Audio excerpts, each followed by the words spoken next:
1943 में आजमगढ़ हिंदुस्तान के एक हिंदू घराने में एक बच्चे ने जन्म लिया। वालिदैन ने उसका नाम बांके राम रखा। बच्चे का वालिद एक खुशहाल कारोबारी शख्स था। आजमगढ़ से कलकत्ता तक इसका कारोबार फैला हुआ था। बच्चा आसाइशों से भरपूर जिंदगी गुजारते हुए जवान हुआ। वो शिबली कॉलेज आजमगढ़ में ज़ेर तालीम था। किताबों के मुताले से उसे फितरी रग़बत थी। एक दिन मौलाना मौदूदी की किताब दीन हक़ का हिंदी तर्जुमा उसके हाथ लगा। निहायत ज़ौक़ शौक़ से उस किताब का मुताला किया। बार बार पढ़ने के बाद उसे अपने अंदर कुछ तब्दीली और इज़्तिराब महसूस हुआ। उसके बाद उसे ख्वाजा हसन निज़ामी का हिंदी तर्जुमा कुरान पढ़ने का मौका मिला। नौजवान का ताल्लुक़ एक बरहमन हिंदू घराने से था। कट्टर हिंदू माहौल में इसकी तरबियत हुई थी। हिंदू मज़हब से उसे ख़ास लगाव था। बाकी मज़ाहिब को वो बरसरे हक़ नहीं समझता था।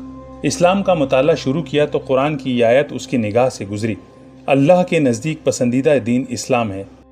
इन्नद्दीन इंदल्लाहिल इस्लाम। उसने एक बार फिर हिंदू मज़हब को समझने की कोशिश की। अपने कॉलेज के लेक्चरार जो गीता और वेदों का एक बड़ा आलिम था उससे राब्ता किया, मगर उसकी बातों से दिल मुतमईन नहीं हो सका। शिबली कॉलेज के एक उस्ताद हफ्तावार कुरान का दर्स दिया करते थे। नौजवान की जुस्तजू को देखते हुए उस्ताद ने उसे हल्क़ाए दर्स में शामिल होने की खुसूसी इजाज़त दे दी। सैयद मौदूदी की किताबों के मुसलसल मुताले और दर्स कुरान में बाकायदगी से शमूलियत ने नौजवान के दिल को कबूल इस्लाम के लिए कायल और माइल कर दिया। मगर परेशानी ये थी कि मुसलमान होने के बाद हिंदू ख़ानदान के साथ किस तरह गुजारा हो सकेगा। अपनी बहनों के मुस्तक़बिल के मुतालिक भी वो फ़िक्रमंद था। यही सोचें इस्लाम कबूल करने की राह में हायल थीं। एक दिन दर्स कुरान की क्लास में उस्ताद ने सूरह अनकबूत की आयत पढ़ी, जिन लोगों ने अल्लाह को छोड़कर दूसरों को अपना कारसाज बना रखा है उनकी मिसाल मकड़ी की सी है जो घर बनाती है और सबसे कमज़ोर घर मकड़ी का होता है। काश लोग इस हकीकत से बाखबर होते। मसलुल्लज़ीन इत्तख़ज़ू मिन दूनिल्लाहि औलिया कमसलिल अन्कबूत इत्तख़ज़त बैता व इन्न औहनल बुयूत लबैतुल अन्कबूत लौ कानू यअलमून। इस आयत और इसकी तशरीह ने बांके राम को झंझोड़ कर रख दिया।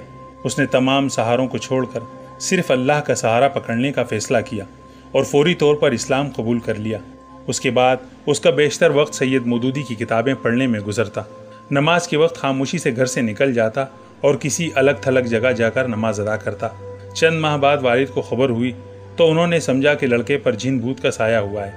पंडितों पुरोहितों से इलाज करवाने लगे। इलाज मुआलजे में नाकामी के बाद घर वालों ने इसे हिंदू मज़हब की अहमियत समझाने और दीन इस्लाम से मुतनफ़िर करने का एहतिमाम किया। उससे भी बात न बन सकी तो घर वालों ने भूख हड़ताल का हरबा आजमाया। वालिदैन और भाई बहन उसके सामने भूख से निढाल पड़े सिसकते रहते। उसके बाद घर वालों ने मारपीट और तशद्दुद का रास्ता इख्तियार किया, मगर अल्लाह ने उसे हर मौके पर दीन हक़ पर इस्तिक़ामत बख्शी। उसने तमाम रुकावटों और मुश्किलात को नज़रअंदाज किया। हिंदुस्तान के मुख्तलिफ दीनी मदारिस में तालीम हासिल की। उसके बाद मदीना मुनव्वरा की जामिया इस्लामिया मदीना यूनिवर्सिटी में दाखिल हो गया। जामिया उम्मुल कुरा मक्का मुअज़्ज़मा से एमए किया। मिस्र की जामिया अज़हर काहिरा से पीएचडी की डिग्री हासिल की। आज़मगढ़ के कट्टर हिंदू घराने में आंख खोलने वाला ये बच्चा दुनिया इस्लाम का नामवर मुफक्किर, मुहक्किक, मुसन्निफ और मुबल्लिग बन गया। उन्हें प्रोफेसर डॉक्टर ज़ियाउर रहमान आज़मी के नाम से पहचाना जाता है।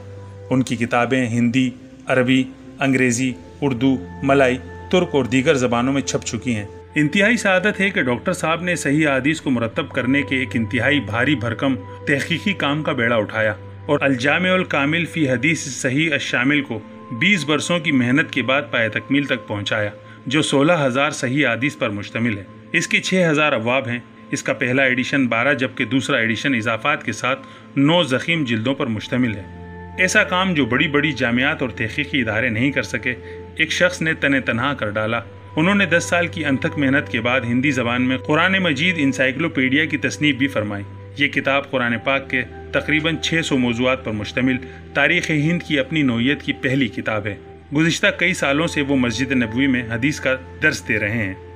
इस रुए ज़मीन पर अल्लाह ने बेशुमार नेमतें नाजिल फरमाई हैं। جس میں سب سے عظیم اور انمول ایمان کی نعمت ہے۔ اللہ کے انعام اور احسان کی انتہا ہے کہ اس نے ایک ہندو گھرانے میں جنم لینے والے کو صراط مستقیم کے لیے منتخب کیا اور اسے بانکے رام سے پروفیسر ڈاکٹر ضیاء الرحمن اعظمی بنا دیا اور مدینہ یونیورسٹی اور مسجد نبوی میں حدیث کے معلم اور مبلغ کی مسند پر لا بٹھایا۔